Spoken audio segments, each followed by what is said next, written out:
커피 한 잔 괜찮으세요? 아파트 위층에 사는 여자의 집을 얼떨결에 방문하게 되었어요. 하얀 민소매 차림에 꽉 낀 청바지를 입고 있었던 그녀의 모습은 남자로서의 본능을 깨우기에 충분했습니다. 둘만 있었던 우리는 오묘한 분위기 속에서 서로의 체온을 섞기 시작했어요. 하지만 그 뒤로 일어난 일이 저를 너무 힘들게 했습니다. 이 뒤에 이야기 시작 전 구독과 좋아요, 알림 설정 눌러주시고 여러분의 생각을 댓글로 남겨주세요. 저는 조규찬입니다. 63세죠. 은행에서 정년 퇴직한 지 벌써 1년이 흘렀죠. 37년간 매일 아침 7시에 일어나 출근했는데 이제는 그럴 필요가 없습니다. 처음엔 자유로웠어요. 하지만 지금은 매일이 똑같아요. 아침 9시 아내 선자가 병원 청소 일을 나갑니다. 당신 오늘도 집에만 있을 거야? 매일 듣는 말이에요.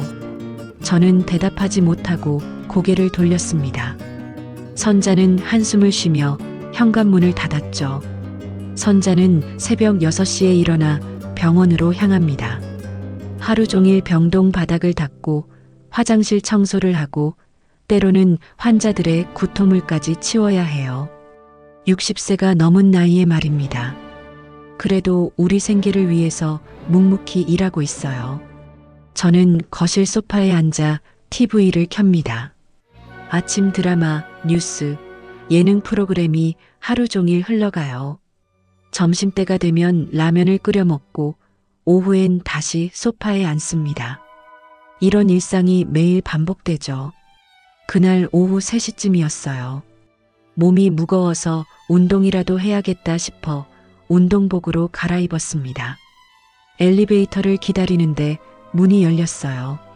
그 안에 한 여자분이 서 계셨습니다. 온몸을 감싸는 검정 레깅스가 다리 라인을 그대로 드러냈어요. 회색 민소매 티셔츠는 어깨와 팔의 곡선을 자연스럽게 보여주었고요. 어깨에 맨 작은 스포츠백까지 묘하게 여성스러워 보였습니다.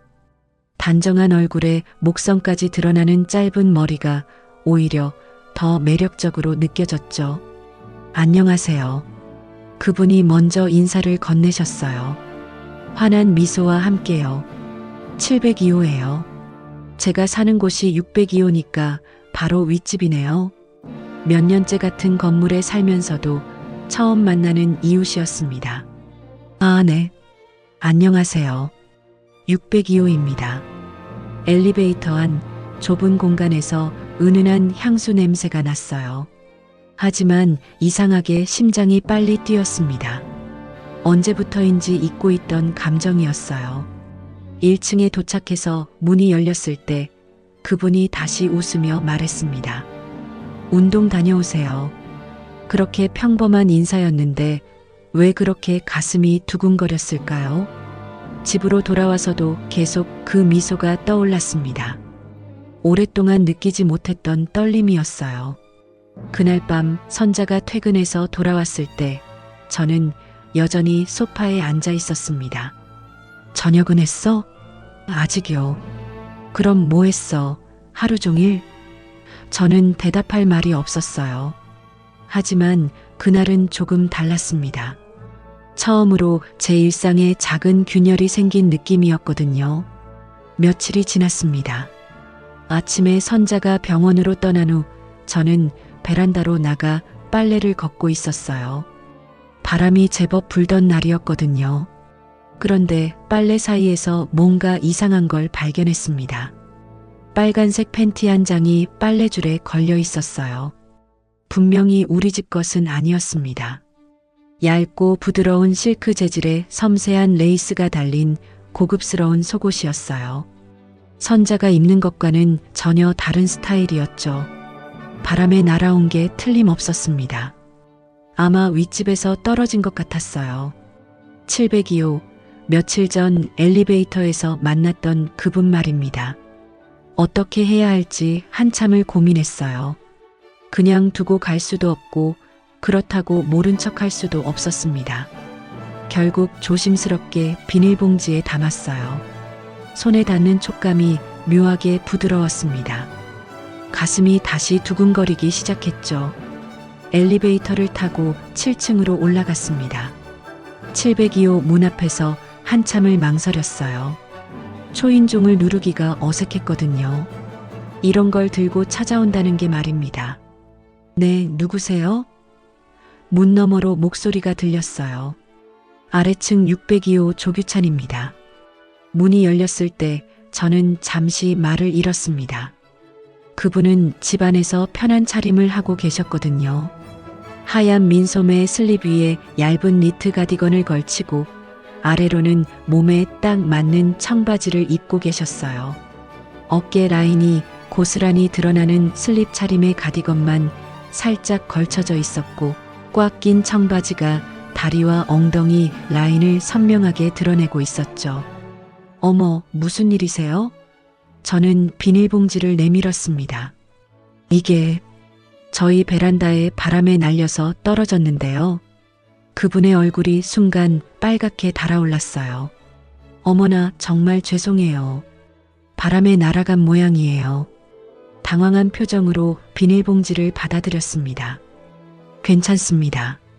이런 일은 종종 있는 거죠. 그런데 그분이 갑자기 말했어요. 커피 한 잔. 괜찮으세요? 이렇게 민망한 일로 찾아와 주셔서 감사해서요. 저는 잠시 망설였습니다. 집에 가면 또 텅 빈 거실이 기다리고 있을 거였어요. 네, 그럼 잠시만. 거실은 깔끔하게 정리되어 있었습니다. 은은한 향초 냄새가 났고 햇살이 창문을 통해 부드럽게 들어오고 있었어요. 소파에 앉으니 그분이 주방으로 가서 커피를 내려주셨습니다. 가디건이 움직일 때마다 슬립의 얇은 어깨끈이 보였다 사라졌다 했어요. 저는 괜히 다른 곳을 쳐다보려 했지만 자꾸만 시선이 그쪽으로 향했습니다. 이런 제 자신이 당황스러웠어요. 설탕 넣어드릴까요? 아니요, 블랙으로 마셔요. 저도 블랙을 좋아해요. 원래 맛을 느낄 수 있잖아요. 따뜻한 커피를 마시며 조심스럽게 대화를 나눴습니다. 이런 평범한 순간이 이렇게 떨릴 줄 몰랐어요. 몇 년 만에 느끼는 설렘이었거든요. 그로부터 사흘 정도 지났을까요? 운동을 마치고 돌아오는 길에 엘리베이터에서 다시 만났습니다. 이번에는 그분이 먼저 말을 걸어왔어요. 안녕하세요. 그때는 정말 감사했어요. 아니에요. 당연한 일이죠.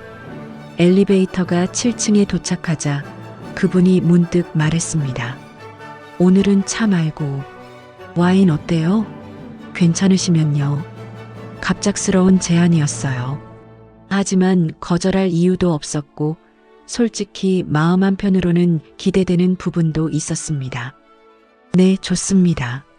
702호 현관문을 들어서니 향긋한 꽃향기가 코끝을 스쳤어요. 거실은 저번보다 더 세심하게 정리되어 있었습니다. 은은한 조명에 테이블 위로는 작은 꽃병까지 놓여 있었죠. 그분의 차림새도 달랐어요. 진주빛 실크 블라우스가 은은하게 빛을 머금고 있었고 아래로는 무릎까지 오는 검은색 롱스커트를 입고 계셨습니다. 블라우스 재질이 워낙 부드러워 보여서 몸의 곡선이 자연스럽게 드러났어요. 앉으세요. 와인 준비할게요. 주방에서 와인병과 잔을 가져오는 모습을 바라봤습니다.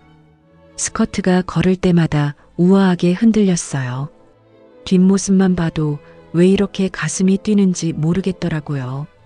이런 건 혼자 마시면 맛이 없잖아요. 붉은 와인이 잔에 따라지는 소리가 조용한 거실에 울렸습니다. 첫 모금을 마시니 목 안으로 따뜻함이 퍼져갔어요. 그리고 자연스럽게 대화가 시작됐습니다. 평소에 운동 자주 하세요? 요즘 시작했어요. 집에만 있으니까 몸이 무거워져서요. 저도 그래요. 혼자 있는 시간이 많다 보니까요. 조금씩 마음의 문이 열리는 느낌이었어요. 와인 때문인지 아니면 그분의 따뜻한 미소 때문인지 긴장이 풀리기 시작했습니다. 남편분은 어떻게 지내세요? 일로 바빠요. 저도 나름 일이 있고요. 서로의 외로움을 조심스럽게 건드리는 대화였어요. 직접적으로 말하지는 않았지만 둘 다 비슷한 상황이라는 걸 알 수 있었죠. 두 번째 잔을 마실 즈음 그분이 말했습니다. 누군가랑 이렇게 마주 앉은 게 몇 달 만인지 몰라요. 목소리에 쓸쓸함이 묻어났어요. 저도 마찬가지였거든요. 선자와 마주 앉아 대화를 나눈 게 언제였는지 기억도 나지 않았으니까요. 저도 그래요. 이렇게 편하게 이야기하는 게 오랜만이에요. 그때 그분이 테이블 너머로 손을 뻗었습니다. 제 손등을 조심스럽게 덮었어요. 따뜻하고 부드러운 손이었습니다. 저는 피하지 않았어요. 오히려 그 온기가 좋았습니다. 몇 년 만에 느끼는 따뜻한 접촉이었거든요. 가슴이 뛰었지만 불편하지 않았어요. 고마워요. 이렇게 시간 내어주셔서 저야말로요. 그렇게 우리는 조용히 와인을 마시며 서로의 온기를 나눴습니다. 그날 밤이 이렇게 특별해질 줄은 몰랐어요. 그날은 특별한 날이었습니다. 선자가 오후 늦게 나가는 날이었거든요. 병원에서 야간 근무 교육이 있다고 했어요. 저는 혼자 집에 있다가 문득 윗집 생각이 났습니다. 망설이다가 전화를 걸었어요. 혹시 집에 계세요? 네, 있어요. 올라오실래요? 목소리가 평소보다 부드러웠습니다. 엘리베이터를 타고 올라가는 동안 가슴이 두근거렸어요. 왜 이렇게 설레는지 모르겠더라고요. 702호 문이 열렸을 때 저는 깜짝 놀랐습니다. 그분은 얇은 실크 슬립만 입고 계셨거든요. 어깨끈이 가늘게 어깨를 감싸고 있었고 무릎 위까지 오는 길이었어요. 실크 재질이 몸의 곡선을 자연스럽게 따라 흘러내렸습니다. 너무 더워서요. 민망하지 않으세요? 오히려 제가 더 당황했어요. 아니요, 괜찮습니다. 거실에는 잔잔한 음악이 흘러나오고 있었어요. 커튼 사이로 오후 햇살이 은은하게 비쳐 들어왔습니다. 그 빛 속에서 그분의 모습이 더욱 아름다워 보였어요. 커피 드실까요? 네, 감사합니다. 그분이 주방으로 가는 뒷모습을 바라봤습니다. 실크 슬립이 걸음에 맞춰 부드럽게 움직였어요. 저는 소파에 앉아 심장 박동을 진정시키려 했지만 쉽지 않았습니다. 커피를 가져다 주시고는 제 옆에 앉으셨어요. 평소보다 가까운 거리였습니다. 은은한 향수 냄새와 함께 체온이 느껴졌어요. 요즘 어떻게 지내세요? 그냥 평범하게요. 선자가 일하러 나가면 혼자 있는 시간이 많아서요. 저도 그래요. 혼자 있으면 시간이 너무 천천히 가는 것 같아요. 대화를 나누다 보니 자연스럽게 서로의 외로움을 토로하게 됐습니다. 그분도 남편과 대화가 줄어들었다고 하더라고요. 오늘만큼은 그분이 조용히 말했습니다. 혼자가 아니었으면 좋겠어요. 그러더니 소파에서 일어나 제 옆으로 더 가까이 다가왔어요. 실크 슬립의 어깨끈이 살짝 흘러내려 있었습니다. 숨소리까지 들릴 만큼 가까운 거리였어요. 제 눈을 바라보며 천천히 고개를 기울였습니다. 저도 모르게 그분의 얼굴에 손을 갖다 댔어요. 부드럽고 따뜻한 뺨이었습니다. 첫 입맞춤은 조심스러웠어요. 마치 깨질 것 같은 꽃잎을 만지는 것처럼요. 떨렸지만 따뜻했습니다.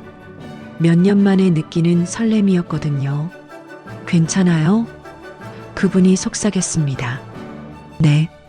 두 번째 입맞춤은 첫 번째보다 더 진했어요. 서로의 체온을 느낄 수 있었습니다. 그분의 손이 제 어깨에 올려졌고 저는 그분의 허리를 감쌌어요. 안방으로 갈까요? 그분이 조심스럽게 물었습니다. 저는 고개를 끄덕였어요. 함께 일어나 안방으로 향했습니다. 오후 햇살이 침실까지 따라 들어왔어요. 그 순간 저는 오랫동안 잃어버렸던 무언가를 되찾은 기분이었습니다. 남자로서의 자존감, 누군가에게 필요한 존재라는 느낌 말이에요. 정년퇴직 후 잃어버렸던 자신감이 서서히 돌아오는 것 같았습니다. 그날도 평소와 다름없이 702호에 올라갔습니다. 선자는 아침 일찍 병원으로 나갔고 저는 점심을 먹고 나서 윗집을 찾았어요. 이제는 자연스러운 일상이 되어버렸거든요. 거실에서 커피를 마시며 담소를 나누고 있었습니다. 그분은 연한 분홍색 원피스를 입고 계셨어요. 무릎까지 오는 길이에 소매도 적당히 여유로운 스타일이었죠. 평범해 보이지만 묘하게 우아한 느낌이 들었습니다. 오늘은 날씨가 참 좋네요. 그러게요. 이런 날엔 나들이라도 하고 싶어져요. 평범한 대화를 나누고 있을 때였어요. 제 핸드폰이 갑자기 울렸습니다. 모르는 번호였지만 받지 않을 수 없었어요. 여보세요? 혹시 조규찬 씨 맞으신가요? 네, 그런데요. 조선자 부인의 남편분이시죠? 저는 성모병원 응급실입니다. 순간 머릿속이 하얘졌어요. 응급실이라는 말에 온몸이 굳어버렸습니다. 부인께서 청소 작업 중 바닥에 미끄러져 허리를 다치셨습니다. 지금 응급실에 계시는데 빨리 오셔야겠어요. 전화기 너머로 시끄러운 응급실 소음이 들렸어요. 사이렌 소리, 의료진들의 급박한 목소리, 환자들의 신음소리까지 등골이 서늘해졌습니다. 지금 바로 갑니다. 전화를 끊고 일어섰는데 다리에 힘이 빠졌어요. 그분이 놀란 표정으로 물었습니다. 무슨 일이세요? 얼굴이 새하얘졌어요. 아내가 병원에 실려갔대요. 미끄러져서 허리를 다쳤다고. 어머, 큰일이네요. 빨리 가보세요. 저는 황급히 현관으로 향했습니다. 신발도 제대로 신지 못하고 뛰어나갔어요. 엘리베이터를 기다리는 시간조차 초조했습니다. 병원까지 가는 길이 이렇게 멀게 느껴진 적이 없었어요. 택시 안에서 계속 선자 생각만 났습니다. 새벽부터 일어나 병원 청소를 하는 모습, 무거운 장비를 끌고 다니며 바닥을 닦는 모습 말이에요. 응급실에 도착했을 때 간호사가 안내해줬습니다. 침대에 누운 선자를 봤을 때 가슴이 철렁했어요. 얼굴이 창백했고 평소보다 훨씬 작아 보였습니다. 선자야, 왔구나. 목소리도 힘이 없었어요. 어떻게 된 거야? 많이 아프지? 화장실 청소하다가 물기 때문에 미끄러졌어. 허리를 심하게 부딪혔나 봐. 의사 선생님이 와서 설명해 줬습니다. 다행히 골절은 아니지만 인대 손상이 있어서 며칠 입원해야 한다고 했어요. 퇴근만 좀 더 일찍 했어도 괜찮았을 텐데. 선자가 중얼거렸습니다. 그 말이 제 가슴을 후벼 팠어요. 선자가 병원에서 고생하고 있을 때 저는 어디서 뭘 하고 있었을까요? 702호에서 편안하게 커피를 마시며 다른 여자와 시간을 보내고 있었잖아요. 아무도 묻지 않았는데 죄책감이 밀려왔습니다. 선자는 제가 어디 있었는지 알지도 못하고 궁금해하지도 않았어요. 그냥 남편이 와줘서 고마워했습니다. 미안해, 선자야. 내가 더 신경 썼어야 했는데. 괜찮아. 당신 잘못이 아니야. 하지만 저는 괜찮지 않았어요. 제 안에서 무언가가 무너져 내리는 기분이었습니다. 선자가 입원한 지 사흘째 되던 날이었습니다. 아침부터 병원에서 간병을 하고 점심시간에 잠시 집에 들러 필요한 물건들을 챙기러 왔어요. 그동안 702호 생각은 전혀 하지 못했습니다. 병원 복도를 오가며 선자를 돌보는 동안 제 마음속에서는 무언가 정리되고 있었어요. 죄책감과 함께 현실이 무엇인지 깨닫게 되었거든요. 오후에 선자에게 필요한 약을 사러 병원 앞 약국에 갔습니다. 처방전을 들고 줄을 서서 기다리고 있는데 누군가 제 이름을 불렀어요. 규찬 씨, 돌아보니 그분이 서 계셨습니다. 하늘색 블라우스에 베이지색 팬츠를 입고 계셨어요. 평소보다 차분한 색상의 옷이었지만 여전히 단정하고 우아한 모습이었습니다. 요즘 얼굴 못 뵈서요. 혹시 무슨 일 있으세요? 걱정스러운 표정으로 물어보셨어요. 목소리에도 진심 어린 관심이 묻어났습니다. 아내가 다쳐서 병원에 입원해 있어요. 어머, 큰일이네요. 많이 다치셨어요? 허리를 다쳤는데 며칠 더 입원해야 한다고 하네요. 그분의 얼굴에 안도와 걱정이 동시에 스쳤어요. 저를 걱정해주는 마음과 함께 뭔가 아쉬운 기색도 보였습니다. 그럼 당분간 힘드시겠어요. 간병도 하시고. 네, 그럴 것 같아요. 잠시 침묵이 흘렀습니다. 서로 할 말이 있는 것 같았지만 쉽게 꺼내지 못했어요. 병원 앞이라는 장소도 그렇고 상황 자체가 어색했거든요. 혹시 시간 되시면 커피라도. 그분이 조심스럽게 제안했지만 저는 고개를 저었습니다. 이제 그만하는 게 맞는 것 같아요. 예상했던 말이었는지 그분은 크게 놀라지 않았어요. 하지만 표정이 조금 어두워졌습니다. 그동안 즐거웠어요. 정말로요. 저도 마찬가지예요. 하지만 말을 잇지 못했습니다. 어떻게 설명해야 할지 모르겠더라고요. 죄책감 때문인지, 현실 때문인지, 아니면 선자에 대한 책임감 때문인지. 내가 너무 많은 걸 바랐나 봐요. 그분이 쓸쓸하게 웃으며 말했습니다. 그 웃음 속에 아쉬움과 체념이 섞여 있었어요. 아니에요. 제가 상황을 제대로 생각하지 못했어요. 괜찮아요. 이해해요. 그분은 더 이상 붙잡으려 하지 않았습니다. 담담하게 받아들이는 모습이 오히려 더 마음 아팠어요. 그럼 이만. 네, 부인분 빨리 나으시길 바라요. 그분이 조용히 고개를 숙이고 돌아섰습니다. 길 건너편으로 걸어가는 뒷모습을 바라봤어요. 하늘색 블라우스가 오후 햇살에 부드럽게 빛났습니다. 몇 걸음 가다가 한번 뒤돌아볼까 싶었지만 끝까지 돌아보지 않으셨어요. 그 모습이 더욱 안쓰러웠습니다. 저는 그 자리에 한참을 서 있었어요. 가슴 한편이 텅 빈 것 같았지만 동시에 무언가 정리된 기분이기도 했습니다. 약국에서 약을 받고 병원으로 돌아갔습니다.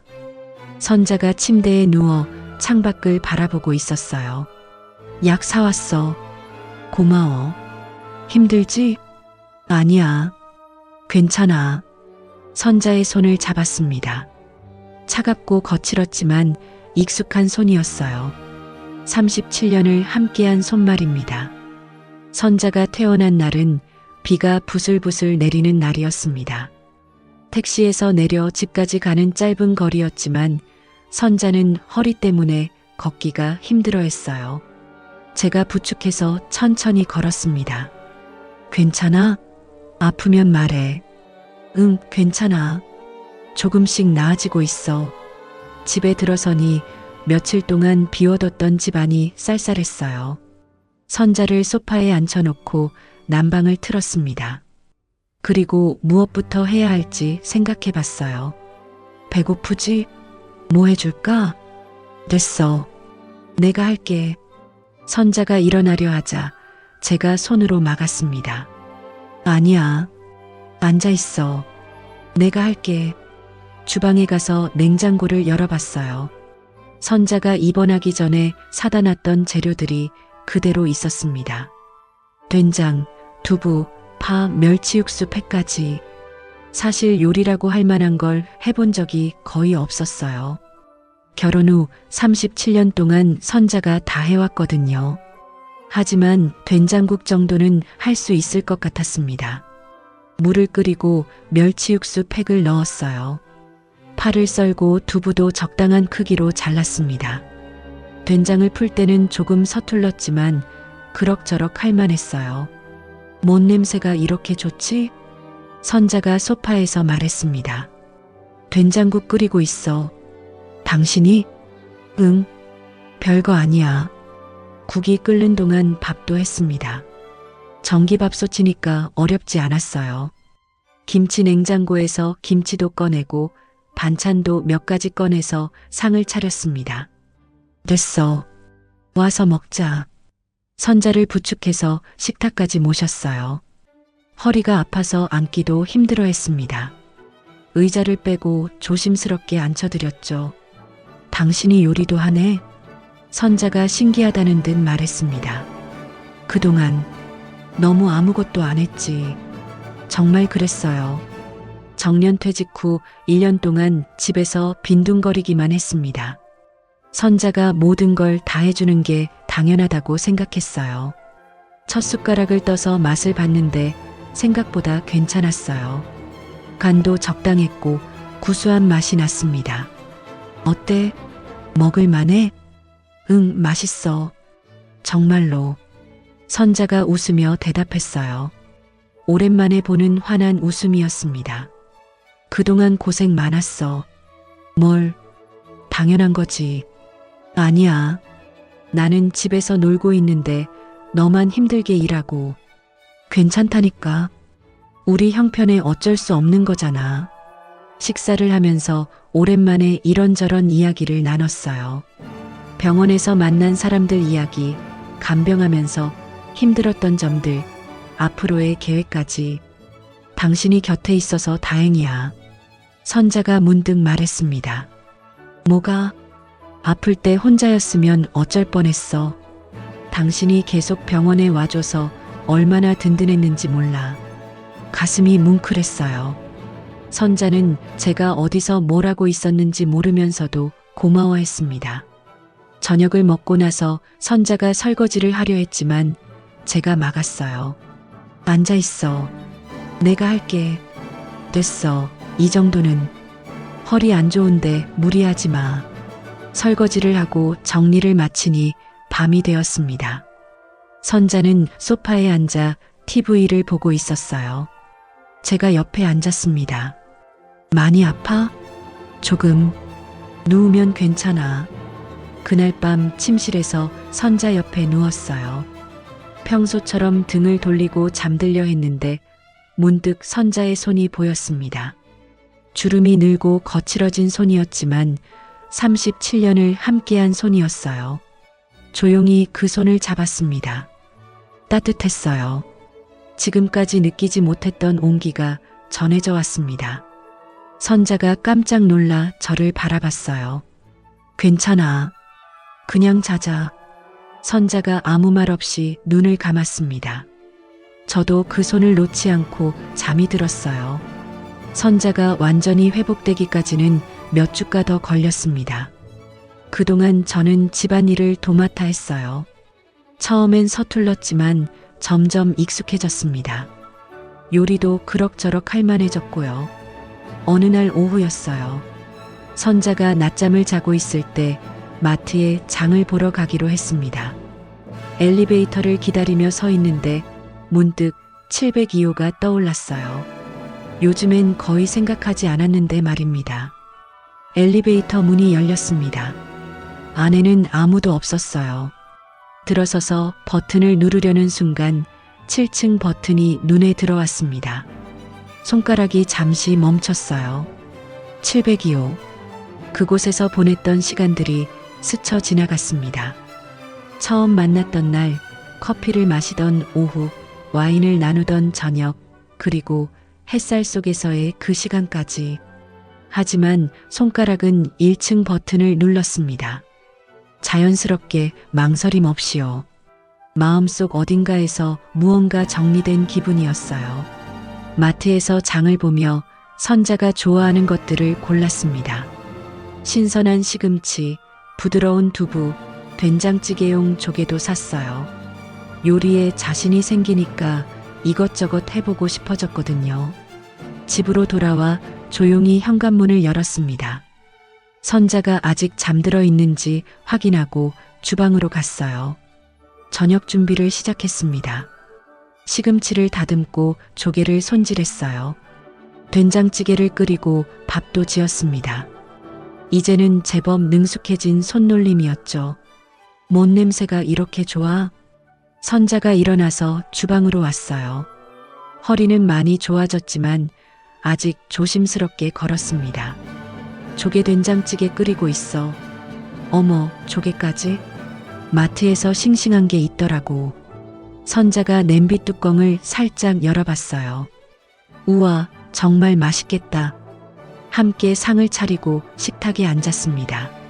조개 된장찌개에서 김이 모락모락 올라왔어요. 밥을 푸고 반찬도 정갈하게 놓았습니다. 잘 먹겠습니다. 함께 숟가락을 들었어요. 첫 숟가락을 떠서 맛을 봤는데 생각보다 괜찮았습니다. 어때? 오늘 국 좀 짜다. 선자가 웃으며 말했어요. 핀잔이 아니라 장난스러운 톤이었습니다. 다음엔 덜 짤게. 그래도 맛있어. 조개가 싱싱하네. 다행이다. 식사를 하면서 자연스럽게 대화가 이어졌어요. 오늘 있었던 일들, 내일 계획, 별것 아닌 일상적인 이야기들이었지만 따뜻했습니다. 내일은 뭐 해줄까? 김치찌개도 좋겠는데? 그래, 김치찌개 해줄게. 고마워. 정말로. 선자의 얼굴에 환한 웃음이 번졌어요. 주름이 늘었지만 여전히 아름다운 미소였습니다. 설거지를 하면서 창밖을 바라봤어요. 저녁 노을이 아파트 사이로 스며들고 있었습니다. 평범한 일상이지만 이상하게 마음이 평온했어요. 당신 요즘 많이 달라졌네. 선자가 뒤에서 말했습니다. 뭐가? 예전엔 집안일은 쳐다보지도 않더니. 미안해. 그동안 너만 힘들게 했지. 괜찮아. 지금이라도 이렇게 해주니까. 그날 밤 침실에서 나란히 누웠습니다. 선자의 손을 자연스럽게 잡았어요. 이제는 익숙한 일이 되었습니다. 선자야. 응? 고마워. 그동안 고생 많았어. 뭘? 우리 부부인데. 어둠 속에서 선자의 따뜻한 체온이 느껴졌어요. 37년을 함께 살아온 사람, 제 곁에서 묵묵히 견뎌온 사람. 진짜 사랑은 멀리 있지 않았습니다. 늘 곁에 있었어요.